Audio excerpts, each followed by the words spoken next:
بسم الله الرحمن الرحيم. الحمد لله رب العالمين. وصلى الله وسلم وبارك على عبده ورسوله نبينا محمد وعلى آله وصحبه أجمعين أما بعد. إمام البربهار رحمه الله aytadi: "اعلم أن أول الإسلام شهادة أن لا إله إلا الله وأن محمدا عبده ورسوله وأن ما قال الله كما قال ولا خلاف لما قال وهو عندما قال." Aytadi: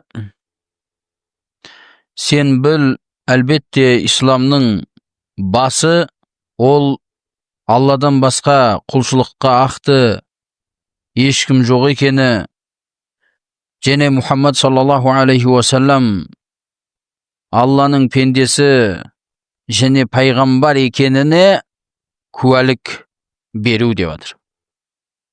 Shahadatu an la ilaha illalloh va anna Muhammadar rasuluh va abduhu va anna Muhammadan abduhu va rasuluh. Bol iki söz haqiqatda islomning basi jene islomning negizi bo'ladi. Islomning basi jene islomning negizi. Shahadatu an la ilaha illalloh degani Allohdan boshqa qulchilikqa ahdi hech kim yo'q deganimiz ol butkul pende qulchilik deb namdalатын amaldардың барлығын, сөздердің барлығын тек қана Аллах субханаху ва тааланың жалғыз өзіне қылу керек, және сол құлшылығында Аллаға еш бір нәрсені серік қоспау керек. Себебі Аллах субханаху ва таала айтады: "У'будуллаха ма лакум мин илахин гайрах." Алланың жалғыз өзіне құлшылық қылыңдар. Сендерге одан басқа құлшылық қылатын ешкім жоқ. Бұл сөз ақиқатта бүткіл пайғамбарлар жерге жіберілулері және оларға кітаптардың түсуі және жаннат, дозақ иелері бөлінуі, жақсылық иелері мен жамандық иелері ажыратып білінуі осы калиманың үстінде болады. Шахадату ан ла илаха иллаллах. Аллах субханаху ва тааланың жалғыз өзіне құлшылық қылу. Біз төбеде айтып өттік, құлшылық әрбір Аллах субханаху ва таала оны жақсы көріп және одан риза болатын сөздер немесе амалдар болатын болса, ол сыртқы болсын немесе ішкі жүрекпен болатын амалдар болатын болса да, барлығы ол Алланың жалғыз өзіне болу керек. Бұл сөзге Аллах субханаху ва таала өзін және періштелерді және білім иелерін барлығын осы нәрсеге куәкер қылып алып келеді. Аллах субханаху ва таала аятта айтады: "Шахидаллаху аннаху ла илаха илля хувал малаикату ва улул илми қаиман бил қисти ла илаха илля хувал азизул хаким." Осы мәселеге ла илаха иллаллах, Алладан басқа құлшылыққа ахты ешкім жоқ екеніне Алла куәлік береді. Және періштелер және білім иелері де осы нәрсеге куәлік береді дейді. Сол үшін ғалымдар осы аятта ең үлкен куәлік беру керек болған нәрселерде ең үлкен куәлік берушілер куәлік беріп тұр осы мәселеде дейді. Шахадату ан ла илаха иллаллах ва анна Мухаммадан абдуху ва расулух. Тура сол сияқты құлшылыққа ахты ешкім жоқ сияқты Аллах субханаху ва тааладан басқа Мұхаммад саллаллаху алейхи ва салламның бір жағынан Алланың пендесі деп иман келтірсең, екінші жақтан Мұхаммад саллаллаху алейхи ва салламды Алланың пайғамбары екеніне иман келтіруің керек. Абдун ла ю'бад ва расулун ла юказзаб. Наби саллаллаху алейхи ва саллам Алланың пендесі, Оған пендешілік қылынбайды, оған құлшылық қылынбайды. Себебі ол өзі Аллаға құлшылық қылатын, ол өзі Алланың пендесі. Және сонымен бірге Наби саллаллаху алейхи уассаламды пайғамбар екеніне иман келтіріп, оны өтірікке шығарылуы мүмкін емес. Төбедегі ла илаха иллаллах мағынасыны түсіндік не екен? Алладан басқа құлшылыққа ақты ешкім жоқ екен. Мұхаммадур Расулуллах дегені ол да біраз нәрселерді талап етеді бізден. Солардың бірі Наби саллаллаху алейхи уассалам бұйырған нәрсесіне мойынсыну, қайтарған нәрсесінен қайту, және берген, алып келген хабарын растау керек. Және сонымен бірге төбеде айтылған Аллаға құлшылық қылу керек деген мәселемізге және қайтамыз. Сол Аллаға құлшылық қылуда тек қана Наби саллаллаху алейхи уассалам көрсеткен жолменен, Наби саллаллаху алейхи уассаламның сүндетімен ғана құлшылық қылу керек. Осы уақытта Наби саллаллаху алейхи уассаламды, Мұхаммад алейхи салату уассаламның Алланың ақиқатта пайғамбары және құлы екеніне иман келтіргеніміз дұрыс болады. Амма бір адам ла илаха иллаллах деп сөзіменен, тіліменен куәлік берсе де, бірақ құлшылығында Аллаға серік қосса, Алладан басқасына дуа қылса, Алладан басқасынан үміт етсе, Алладан басқасынан қорқса, Алладан басқасына сойса, бұл сөзі, амалы, істеген жұмысы, іс-әрекеті оның сөзін өтірікке шығарып тұр. Басқа біреу оны өтірікке шығарып атқан жоқ, қате қылып атсын деп атқан жоқ. Ол өзі айтқан сөзіне істеген жұмысы қарсы келіп отыр. Екінші бөлігі ва анна Мұхаммадан абдуху ва расулу.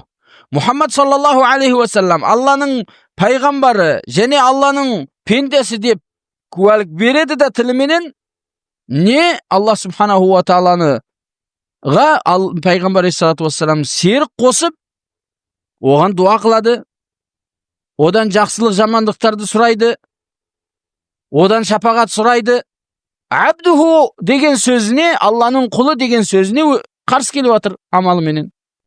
Ва расулуху, Алланың елге, адамдардың ибадатын жолын көрсетуге жіберілген пайғамбар екеніне иман келтіреді де, бірақ Аллаға өзінше құлшылық қылғысы келеді оны. Өзінше әртүрлі бидаттарды ойлап табады. Ол бидаттар, ол сенімде болсын, ақидада болсын, немесе амалдарда болсын. Мұхаммад саллаллаху алейхи уассалам Алланың жерге жіберген жол көрсетуші пайғамбары деп сөзінде айтып, істеген жұмысында қалағанша құлшылық қылады.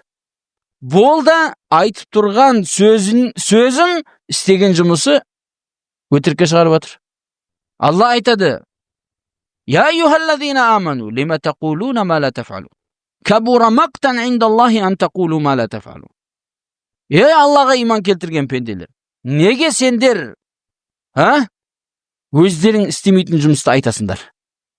Шахадату алла илаха иллаллах дедің ба? Алладан басқа құлшылыққа ешкім жоқ деген сөзді айттың ба? Демек, бүткіл құлшылықтар Аллаға болу керек. Ва анна Мұхаммадур Расулуллах дедің ба? Наби саллаллаху алейхи уассаламның сүндетіне сай келген амалдарың солай болу керек. Сонда мына куәлік өтірік куәлік, шындықпенен айтылған куәлік болады. Өтірік болмайды. Қашан егер осы сөздерді айтып төбедегі айтылғандай қарсылық болатын болса, бұл әшейін бір ауаға айтылған сөз болып қалды.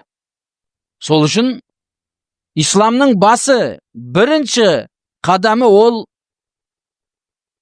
ла илаха иллаллах ва Мұхаммад Расулуллах және Мұхаммад Расулуллах сөзіне куәлік беру. Осыменен адам Раббісін таниды, пайғамбарын таниды, пайғамбарына түсірілген дінді біледі де, өмірін осы нәрсенің үстіне құрып, соменен ақыретке жол алады. Ва аннама қалаллаху кама қал. Аллах субханаху ва таала айтқан сөзі қалай айтқан болса солай. Оның айтқан сөзіне қарсы келу деген жоқ. Аллах субханаху ва тааланы аятында, Құранның аятында Qur'onda kelgan oyatlarni sifatlab Alloh aytadi. "Va tammat kalimatu robbika sidqan va adla." Allohning so'zlari to'liq bo'ldi. Sidqan shunchillikda va adla to'g'riliq adletda. Qalay ol dese, mufassir tafsir g'olimlar aytadi, sidqan fil akhbari va adlan fil ahkam. Xabarlarında shundiq және hukmlarında adildik. Sol үшін Allah subhanahu wa ta'ala Qur'onda Nabi sallallahu alayhi wa sallam alып kelgan hadisdagi xabarlarda өтірік жоқ. Senin aqlına say keldi, kelmedi, bol Qur'an бүткіл ақылдардың üstünden hüküm шығаратын söz. Sidqun fil akhbar wa adlun fil ahkam. Hükümleri de adildik. Hiç kim Qur'an sünnetin hükümünde ayıp tabuğa, немесе күмәндануға ақысы жоқ. Кімде-кім егер Алланың немесе Расулының hükümünde күмәнданатын болса, немесе айып іздейтін болса, ол махзул ол. Алланың рахметінен айдалған шайтанның досы болады ол. Сол үшін имам Зухри рахимахулла айтады машхур сөзінде, біз Аллаға иман келтіреміз. Және Алладан келген нәрсеге Алла қалай қалаған болса солай иман келтіреміз. Және пайғамбарына иман келтіреміз. Және пайғамбарынан келген нәрсені о кісі қалай қалаған болса солай иман келтіреміз. О қалай, не үшін, неге болай деген әңгіме оның артында тұрған зияннан басқа ешқандай пайда жоқ. Сөздің ар жағында айтып отыр, "Вал иману биш-шараи куллиха." Тура сол сияқты момын адамнан талап етілетін нәрсе шариғаттың барлығына иман келтіру шарт. Бүткіл шариғаттың бәріне иман келтіру керек болады. Шариғаттың мәселелері әр түрлі. Қысқаша келген мәселелер бар, шарықтанып келген мәселелер бар. Қысқаша келген жерлерін осылай шарықтанып баяндалып келген орындарды осылай да иман келтіру керек. Бұл Құр'ан сүндет Наби саллаллаху алейхи ва салламға түскен шариғатты айтатын болсақ. Амма бүткіл пайғамбарларға түскен шариғатты келтіретін айтатын болсақ, бұл жерде сөзсіз момын адам бүткіл пайғамбарларға иман келтірген сияқты, оларға түскен шариғаттарға да қысқаша иман келтіреді. Оларға түскен шариғатқа иман келтіру дегені олардың шариғатымен амал қылды деген емес. Бәлкім Аллах субханаху ва таала аятта айтқандай, "Аманар расулу бима унзила илейхи мин раббихи вал муъминун, куллун амана биллах ва малаикатихи ва кутубихи ва русулихи, ла нуфарриқу байна ахадин мин русулихи." Аллах айтады, пайғамбар Раббісінен оған түскен нәрсеге иман келтірді. Сол сияқты момындар да иман келтірді. Солардың барлығы Аллаға, пайғамбарларына, кітаптарына және періштелерге, солардың барлығына иман келтіріп, біз пайғамбарлардың арасын ешбірін айырмаймыз. Яғни біз мынау пайғамбар ол христиандардікі, немесе мынау еврейлердікі, біз оған иман келтірмейміз деген күфірлік сөзді айтпаймыз.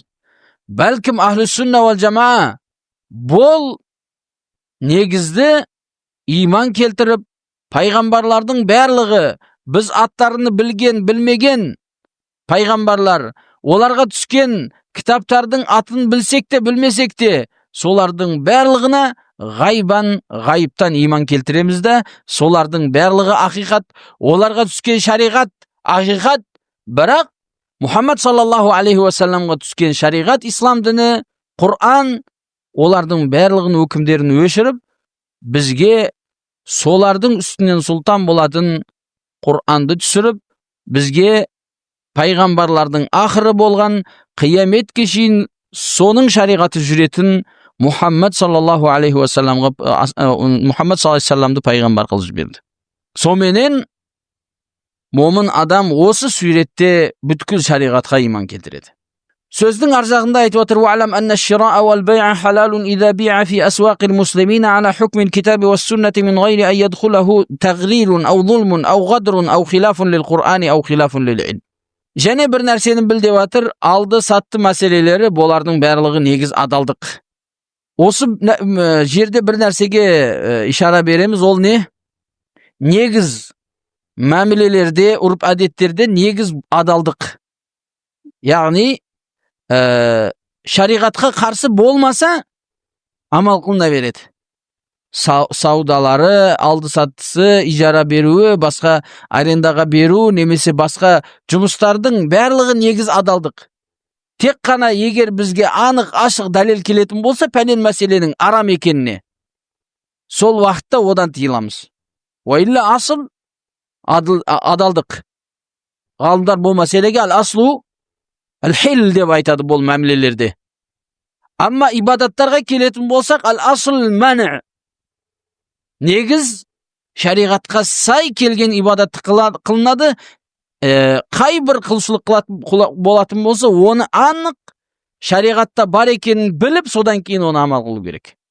Амма бондай нәрселерде, бағанағы алды сатты бондай мәселелерде, мұсылмандардың базарында сатылатын нәрселер Құран сүндетке сай келген нәрселердің барлығы негіз адал. Сол жерде алдау болмау керек, зұлымдық болмау керек. Құран сүндет және білім шариғат біліміне қарсы болған амалдар болмау керек.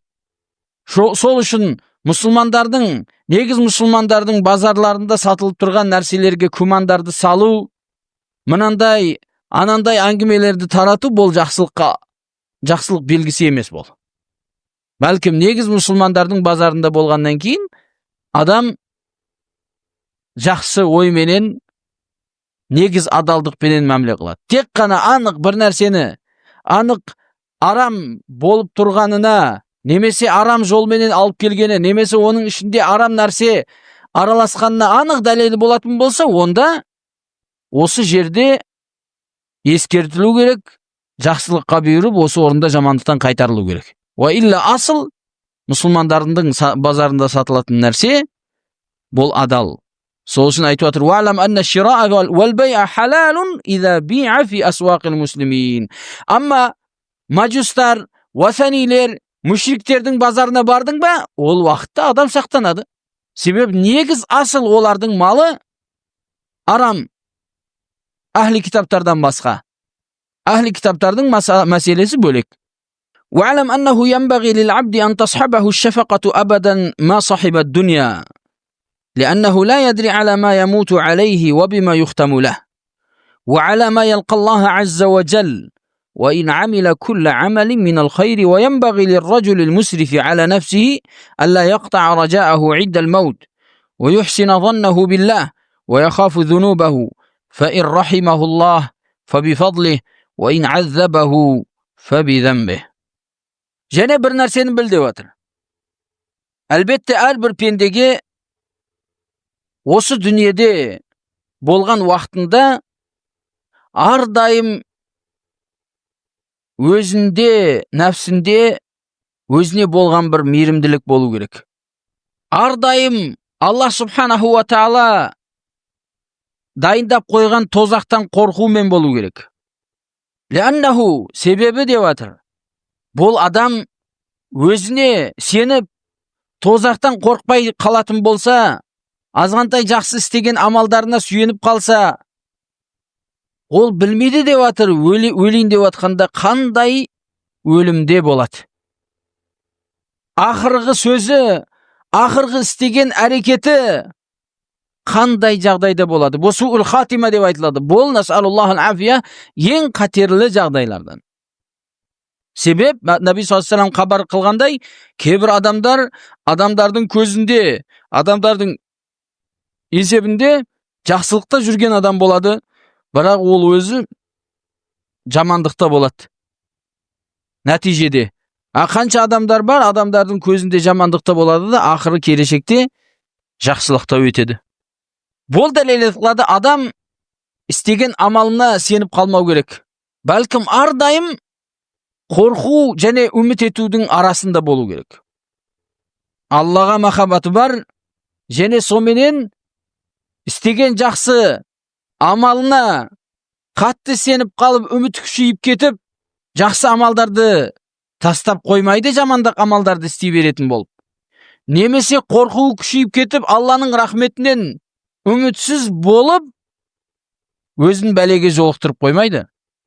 Бәлкім осы қорқу менен үміттің арасын жинаған жағдайда болады. Себебі ол егер осылай болатын болса, ол әрдайым сақтануда болады.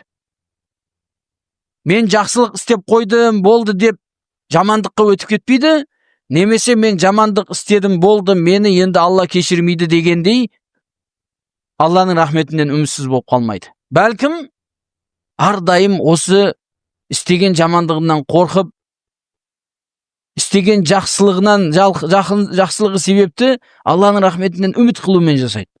Себебі ол Алланың азабынан немесе ғазабынан қорқпай қалатын болса, ол білмейді қандай жағдайда өледі, ол ертең өліп жатқанда. Аллаға немен жолығады? Аллаға жолығу өте бір қатерлі нәрсе. Ақырғы сөз немен бітуі өте қатерлі нәрсе. Ол ширкте өле ма өліп жатқанда, бидатта өле ма, немесе рияда өле ма, немесе арақ ішіп өліп кете ма, немесе наша тартып өліп кете ма, немесе арам жәлептік қылып өліп кете ма, немесе Аллаға сәжде қылып өле ма өліп жатқанда, Құран оқып өле ма ол, немесе әке-шешесіне қызмет қылып тұрып өліп кете ма. Субханаллах, екеуінің арасында аспан мен жерде айырма бар. Мынау Алланың тауфиқына жеткен адам, анау Алланың тауфиқынан махрум болған адам. Сол үшін Наби саллаллаху алейхи уассалам бір жігіттің алдына зияратқа кіреді. Сонда бағанағы жігітке Наби саллаллаху алейхи уассалам айтады: қалай жағдайларың дейді. Сонда: я Расулаллах, мен Алладан үмітім бар, және бірақ істеген күнәларымнан қорқамын деді. Сонда Наби саллаллаху алейхи уассалам осы қорқу мен үміт қай бір пенденің жүрегінде жиналатын болса, Алла субханаху ва таала сол пендеге өзі қылған үмітін беріп, өзі ол қорққан нәрсесінен сәлемет қылады дейді. وَإِنْ عَمِلَ كُلَّ عَمَلٍ مِنَ الْخَيْرِ وَيَنْبَغِي لِلرَّجُلِ المسرف على نفسه ألا يقطع رجاءه عند الموت. Қандай бір жамандықта өткен болса да адам, арақ ішіп, зина қылып, ұрлық қылып, немесе басқа жағдайлардағы бүткіл қандай бір түрдегі болған күнәларды істеген болса да, адам Алланың мейірімділігінен үмітсіз болмау керек.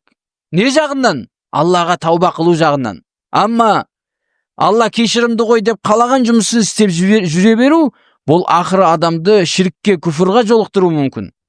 Амма бір адам қанша жамандықты істеген болса да, ол білсін, Алла субханаху ва таала өте сол пендеге кешірімді, мейірімді болады. Алла айтады: قُلْ يَا عِبَادِيَ الَّذِينَ أَسْرَفُوا عَلَى أَنفُسِهِمْ لَا تَقْنَطُوا مِنْ رَحْمَةِ اللَّهِ إِنَّ اللَّهَ يَغْفِرُ الذُّنُوبَ جَمِيعًا. Ей, өз нәпстеріне исрап қылып, шектен шығып кеткен пенделер, деп айт деп отыр оларға. Ла тақнату мин рахматилла. Алланың рахметінен үмітсіз болмаңдар. Инналлаха яғфиру зунуба жамиа. Алла субханаху ва таала қандай күнәдан тауба қылса да осы дүниеде, сол күнәні кешіреді.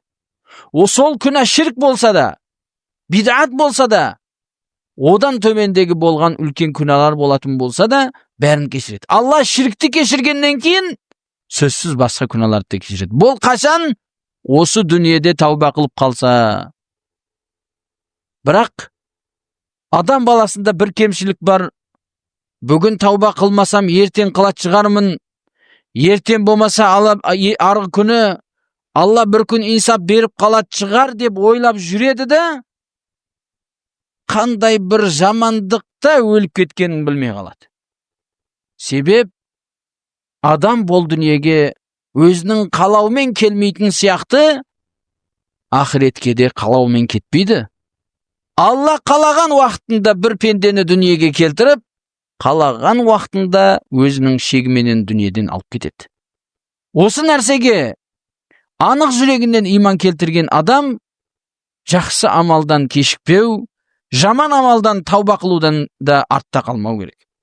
Және бүгін сен сол жақсылықты естіп тұрсың. Бүгін істеп қал. Бұл жамандықтан қайту саған бүгін жағдай болып тұр, содан қайтып қал. Себеп ертең мүмкін сол нәрсеге жете алмайды шығарсың. Сол үшін бұл жүректің өзгеруі өте қатерлі нәрсе бір жағынан. Бүгін жақсылықты көріп тұрған адам ертең көре алмай қалуы мүмкін. Бүгін жамандықты жамандық деп тұрған адам ертең сол жамандықты жақсылық деп ойлап қалады. Сол үшін Наби саллаллаху алейхи ва саллям айтады: "Инна қулубал ибади байна усбуайни мин асабиар рахман юқаллибуха кайфа яша." Адамдардың бүткіл барлығының жүрегі Алланың екі саусағының арасында. Қалағанша оны өзгертіп тастайды. Бірақ бұл Алладан болған зұлымдық емес. Бұл адамның өзінен болған бет бұру. Фаламма зағу азағаллаху қулубахум. Олар өздері адасқанда, Аллах субханаху ва таала оларды адастырып қойды. Фаламма зағу азағаллаху қулубахум. Сол үшін Наби саллаллаху алейхи ва саллям ардайым дуаларында: Аллахумма я муқаллибал қулуби саббит қалби ала диник. Аллахумма я мусаррифал қулуби сарриф қалби ала таатик деп Аллаға жалбарынып дуа қылатын. Осы нәрсені бізге де үйретіп кеткен. Сол үшін мына жерде айтып отыр: "Ва янбағи лир-ражулил мусрифи ала нафси алла яқта ражааху индал маут." Өліп атқан уақытында да үмітсіз болып өлу керек емес. Бәлкім وَيُحْسِنُ ظَنَّهُ بِاللَّهِ وَيَخَافُ ذُنُوبَهُ. Аллаға болған күмәнін жақсы қылады да, соменен күнәсінен де қорқады. Наби саллаллаху алейхи ва саллям Сахih Муслимдегі хадисте айтады: "Ла ямутанна ахадукум илля ва ху юхсину ظَنَّ بالله. Юхсину биллахи ظَنَّ." Сендердің қай бірлердің өліп атқан уақытында Аллаға болған күмәні өте жақсы болсын, жақсылықта болсын деп отыр. Енді осылай өлетін болса, фа ин рахимахуллах фа би фадлих ва ин аззабаху фа би замбих. Содан кейін өлгеннен кейін бұл Алланың қалауында болады. Алла оны қаласа өзінің рахметіне алады, егер қаласа өзінің әділдігіменен сол пенденің күнәсіне азаптайды. Сол күнге жетпей тұрып, адам осы дүниеде есептеп алу керек. Умар ибн Хаттаб радияллаху анху айтқандай: "Хасибу анфусакум қабла ан тухасабу." Нәпстеріңді осы дүниеде есептеп алыңдар, қияметте есептенбей тұрып. Қияметте есептенбей тұрып, осы дүниеде есептеп алыңдар. Осы дүниеде өзін есебін білген адам ақыретке баруға дайындығы болады. Амма қанша жамандықтарын ойламаса, қанша жақсылықтарды тастап кетіп атқанын ойламаса, бұл ақиқатта өте қатты ғафлатта, өте бір мән берусіздікте жүрген адам болады. Наби саллаллаху алейхи ва саллям айтқандай: "Ал-муъмину ман сарратху хасанатуху ва саатху сайyi'atuhu." Муъмин сондай адам ол жақсылықтары оны қуандырады, Алладан үміт етіп, жамандықтары оны қайғыға салады, Алланың азабынан қорқып.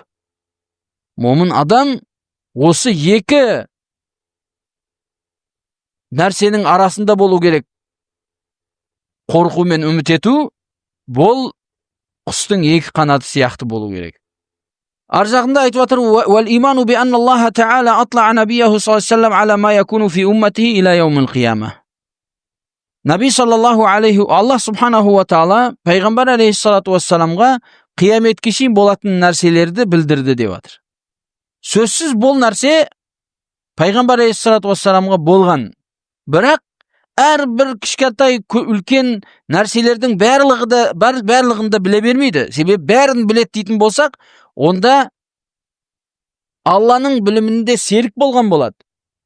Бірақ Аллах субханаху ва таала қияметке шейін болатын кейбір нәрселерді Наби саллаллаху алейхи ва салламға білдіріп қойған. Бұл нәрсе анық. Сол үшін Наби саллаллаху алейхи ва саллам айтады, Аллах субханаху ва таала маған жерді жинап көрсетті дейді. Соменен мен о жердің батысында, шығысында көрдім, және менің мүлкім, мені үмбетімнің мүлкі маған көрсетілген жердің барлығына жететін екенін көрдім дейді. Және Умар ибн Хаттаб радияллаху анху айтады, Наби саллаллаху алейхи ва саллам, ол хадис Сахих Муслимде, Наби саллаллаху алейхи ва саллам бізге таң намазын оқыды дейді. Содан кейін минбарға көтеріліп бізге хутба айтты дейді, сөз сөйледі.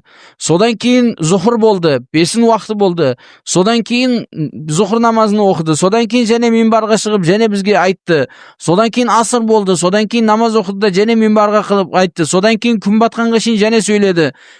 فأخبرنا بما كان وبما هو كائن فعلمنا واحفظنا فأعلمنا أحفظنا дейді.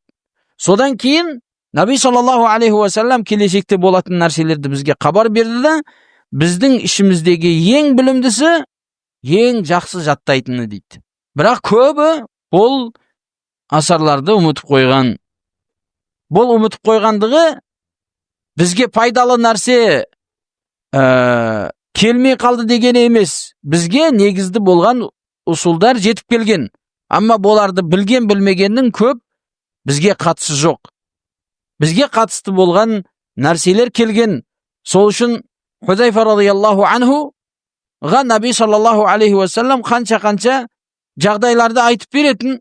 Бірақ Хузайфа радияллаху анху адамдарға айта бермейтін сол нәрсені.